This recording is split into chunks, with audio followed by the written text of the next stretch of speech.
There was a number of bad accidents that have occurred over the weekend, and as you had mentioned earlier, that most of them required the services of flight to get the patients over to trauma. We had a vehicle accident that occurred on late Friday. It was a vehicle versus a wall.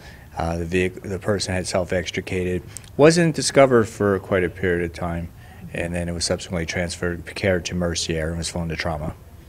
And was that an impaired driver, do you know? I don't know. That was under investigation by the sheriff's office. Only one occupant? Yes. And that was on the south end of town. We also had another one early Saturday morning that required Mercier on Leslie and Rixu. Correct. That was another accident that involved a one-vehicle rollover. That patient also was believed to have been injected. The accident was thought to have occurred around 2 o'clock in the morning. However, the accident wasn't discovered until around 7 o'clock in the morning. Crews raced to the scene. They found the patient nearby. Again, requiring the services of flight, transferred patient care to Mercier 21, who then subsequently flew the patient to trauma. And then one on Bella Vista, which appeared to be a relatively minor rear-end collision. It was a two-vehicle accident that occurred at Bella Vista in the area of Highway 160. It was, as you mentioned, a vehicle struck from the rear.